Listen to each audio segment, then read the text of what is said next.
Hello YouTube, Sidekick here on the iron bombing test range. Today we're flying in the A-10c, although the astute among you will notice that it's not the A-10c Mark II.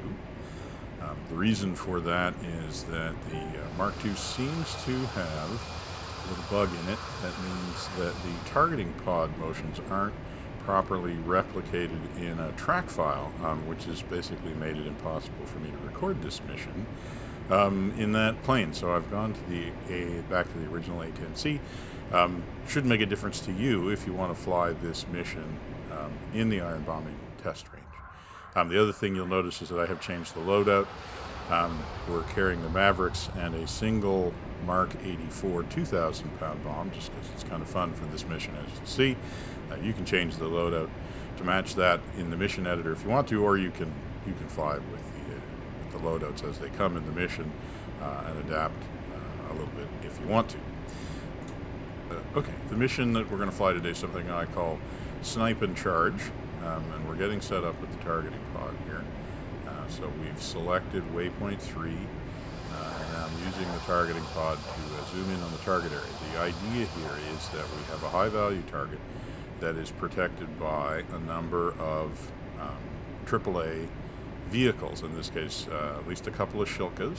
So what we're going to do is find the Shilkas, and then we're going to take them out with Mavericks at standoff range, and then we're going to penetrate in and we're going to take out the high value target. Of course, we're going to do all of this at below 500 feet when we're within 10 nautical miles of the target range. So that looks like a Shilka, so we've marked that with a mark point.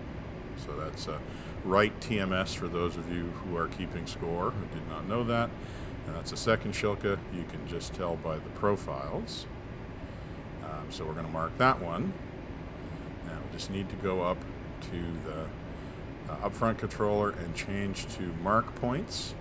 And yes, we're seeing that on the HUD. Now if I slave the targeting pod properly to the HUD, and I switch back and forth between those mark points, good. We're going back and forth between the mark points. So the reason that we're using mark points is because now I'm setting up the Mavericks. I like to put the Maverick on the right-hand display. So we're getting that set up as the weapon. And now we've slaved the Maverick to the mark points as well. Okay.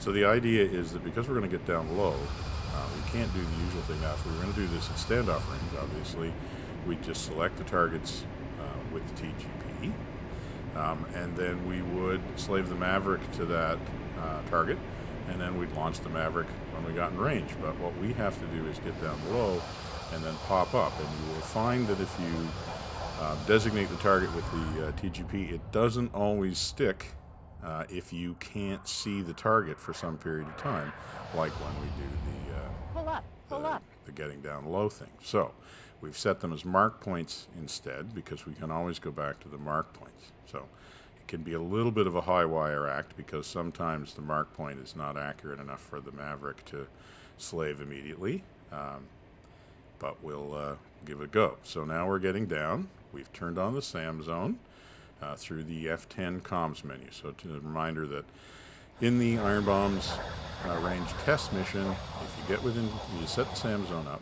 That means that when you get within 10 nautical miles of the target area, you can't get above 500 feet for more than 60 seconds, or the mission will end.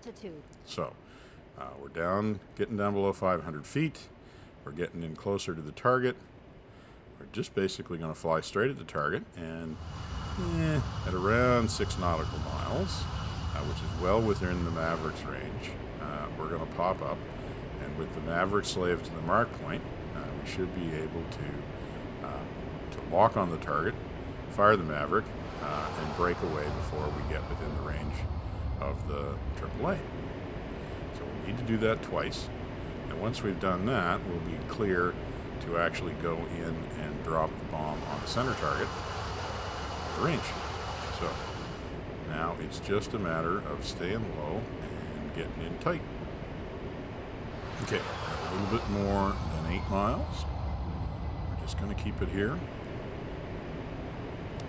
I'll point out again just how happy the A-10 is flying low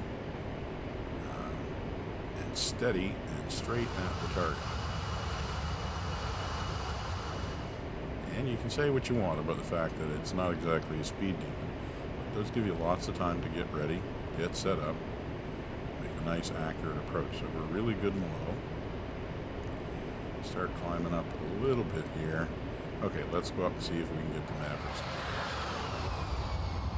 Always a little bit of a crapshoot, I find, with the Mavericks to see if they'll lock. Like now, come on. Come on. Lock it up. Come on. It's right there. You're staring at it. Come on. Come on, you gonna lock? You get 45 seconds. Don't have all day. Come on. There you go. And rifle. And we're out of here. Right, well, we didn't leave ourselves a lot of time, so we gotta get down. Make sure we get under 500 feet and reset the timer. There. Okay, and we'll go back out, do it again. Let's see how we did. There you go. One shilka down. There we go.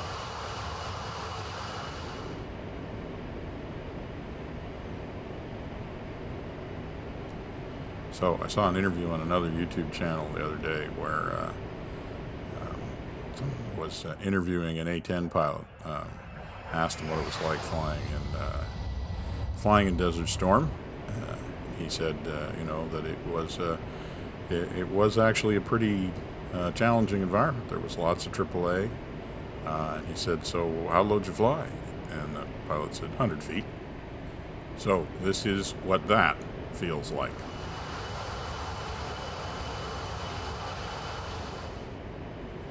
All right, let's go around slowly here. Give ourselves 7 or 8 miles to get set up. We'll try coming in about the same as we did last time. It was only a little nerve-wracking.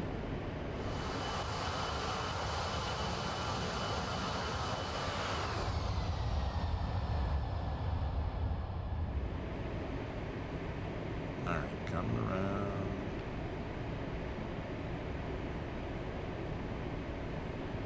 Keep it coming around. Keep it consistent altitude.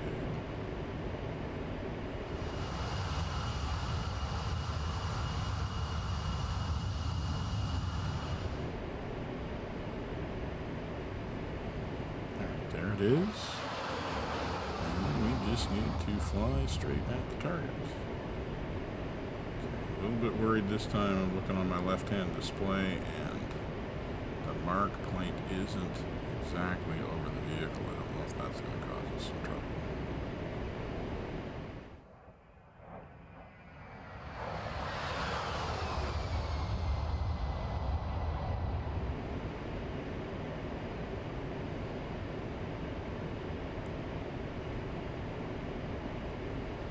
Alright, let's ease our way up here.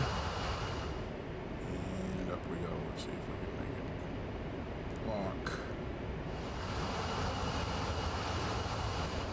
And up.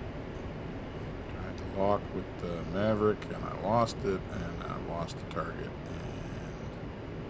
And I think we're going to have to. Yep. Okay, write that one off. Let's go down and try again. Round we go.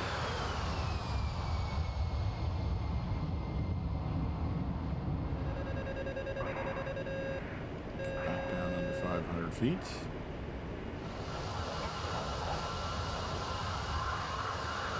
Alright, so we're just going to make it a little bit more sporty. So I think what we'll do this time is when we come in and when I pop up, I'll actually try and see if I can grab the target with the targeting pod on the left-hand screen and then see if the Maverick feels more like tracking it when the TGP mark is a little bit more accurate to the mark. So once again, back out, give ourselves some room.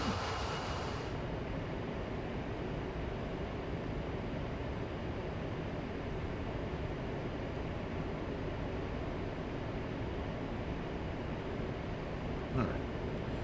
Nice slow turn back around, get ourselves set up.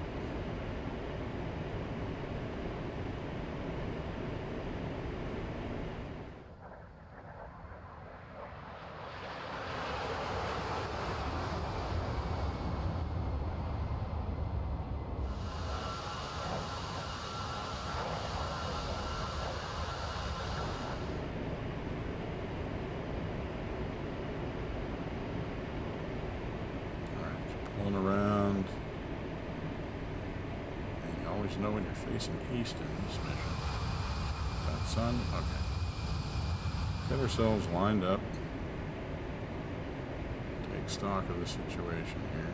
Okay, so we can see on the TGP that we're still slaved to the mark point. We're to the left of the target. So once we get a little bit closer, we'll pull up, see if we can designate the target with the targeting pod, and then transfer that to the Maverick and see if that'll get us a lock this time. Okay, so we're actually locked on the target. Believe it or not, even at this altitude we can see it.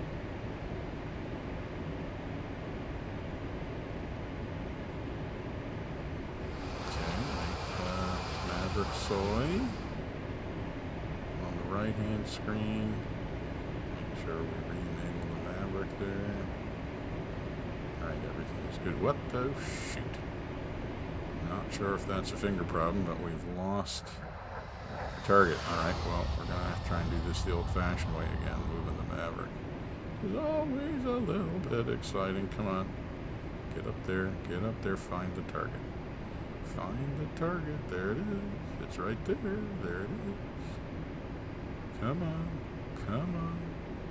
Come on. Come on. Yes! A rifle. And we are out of here.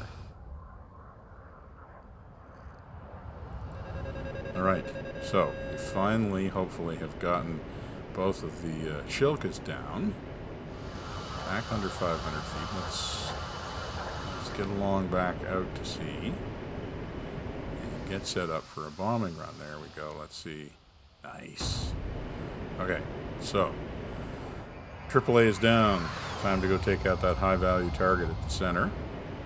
Like I said, we got a Mark 84 2,000-pound bomb, so hopefully that'll be a pretty good calling card.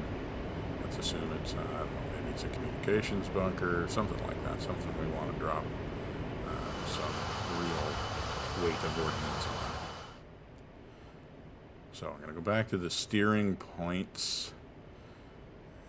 There it is. Trying back to the steering point database. And we want to go back to waypoint 3. Don't really need the waypoint because we're going to drop this in CCIP, but it's always good to know where you're headed and get the HUD aiming at the target that you want to drop the bomb on. So get ourselves sorted out with that. Turn ourselves around. There's the big bomb on the belly. And around we go.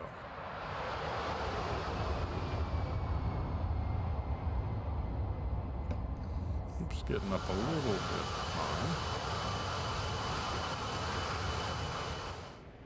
Let's make sure we get back down. Altitude. Make a nice low run in. Don't need any height this time.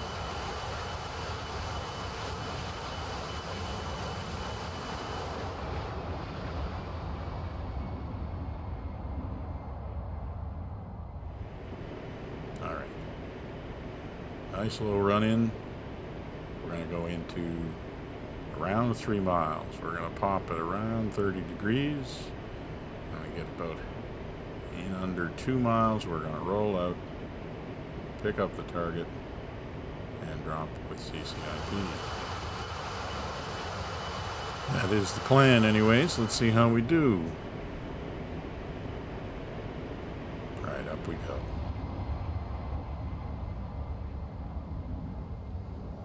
Counter is counting. Just let the altitude build, let the altitude build. There we go.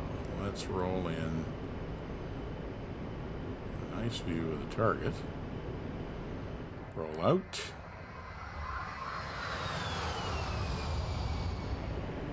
Get the pipper line. Get the pipper. And just walk it up to the target. And there. And again, we're out of here. Nice big explosion. At 7 meters from the target, I call that success. Okay, well that's technically the end of our mission objectives for the day, because we took out the defending AAA and then we took out the high value target in the middle. But you know what? I'm flying a Hawg and I'm really having a good time. And there are some vehicles about there. So I'm going to do what Hogs do. Well, let's go back in and take out some vehicles with the big gun. So we don't need to go out quite as far, but we still want to basically use the same profile.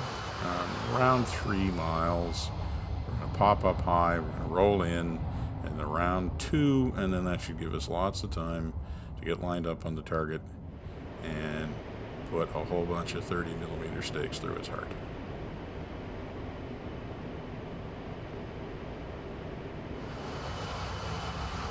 Here we go. Coming around.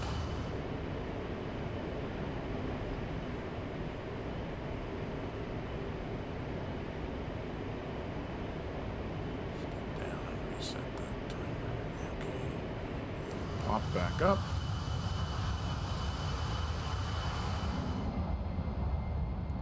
Just build up the altitude. Alright, rolling in. Let's find a vehicle. Next victim, please. Right about. Yeah, let's take him. Alright, walk it up, and there. Pull up. That's just a little bit of Hawg Heaven, is what that is. And we remember to get down, get down, get down, get down, get down, get down. Do not want to get Samified just while we're having fun. Yeah, that was probably closer than we needed to. I've got to remember to keep diving after the pass. Alright, well, you know what? That was so much fun. I'm afraid we're just going to have to do that again.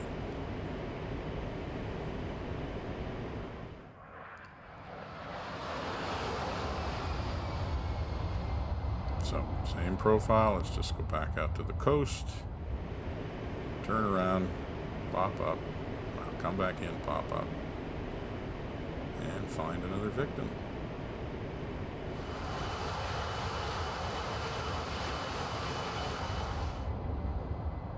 This really is more fun than Hogs are meant to have, this mission. Really enjoy this mission. We get to use the targeting pod, we get to use our Mavericks, we get to do a nice pop-up and bomb delivery on CCIP, and now we get to take things apart with a 30mm cannon. I mean, how much more fun can you have in DCS? Alright, got lots of smoke plumes. Go. And as always, I'm aimed a little bit to the right of the target, just so we can roll into the left.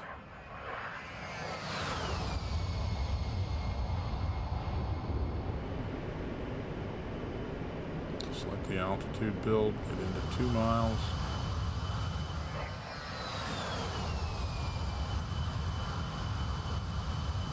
Lots of time to pick up a target. Find the target, get lined up, walk it up. Just walk it up, and there. A little bit of left rudder. Pull it onto the target. And that looks like another one successfully taken out. Now, let's, yeah, we got down much better this time. So, the technique that I like to use with the cannon, and I'd be happy to know if other people have other ideas, but for me, as you can see, I like to get the pipper a little bit below the target and then slowly walk it up.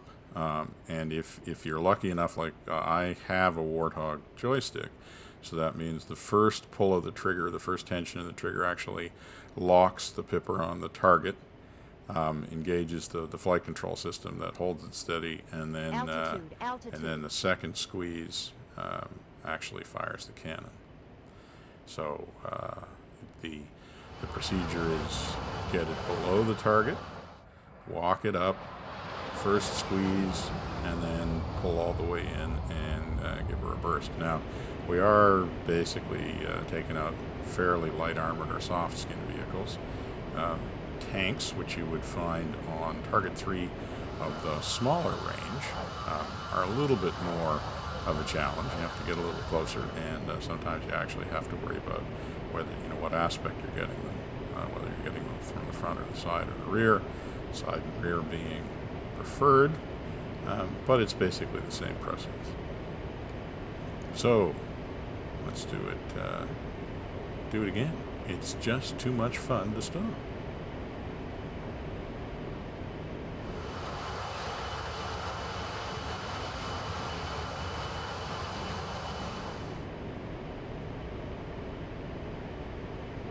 There we go. Lean into the sight a little bit.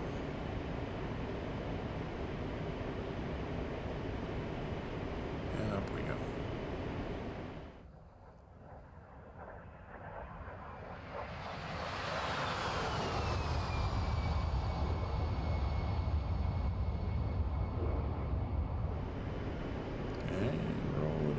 Okay, I think we've got everything on the right-hand side of the target. Gonna have to look for something on the left this time. Let's see what we can see. Okay, let's take that guy, a little bit of left rudder, right there. Pull up. And another happy customer. This time it was self-propelled artillery piece.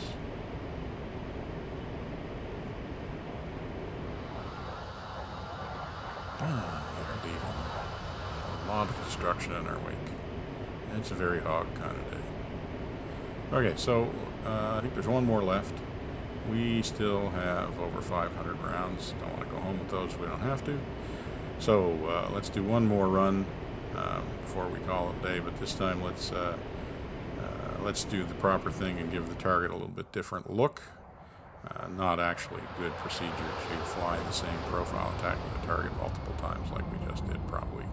Probably, if we were doing this properly, wouldn't have wanted to do it that way. So, just to give it a little bit of a difference, let's maybe go to the right this time and come in over. Yeah, we'll use that terrain to mask our approach. So we'll go out, come up over the little ridge line, and then we'll pop up and we'll see if we can get that last vehicle.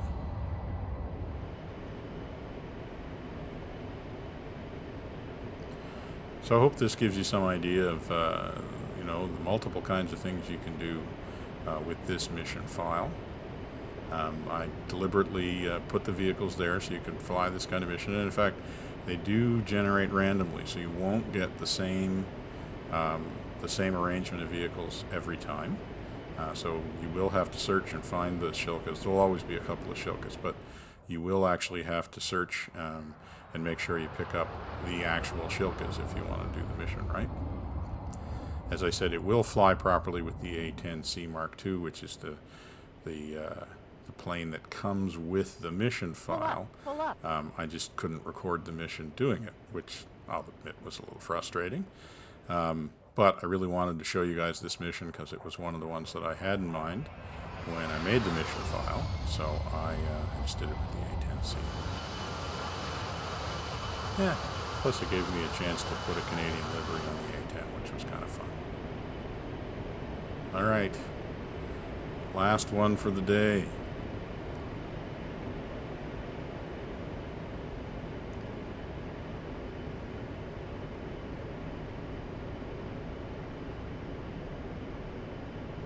Lots of altitude this time.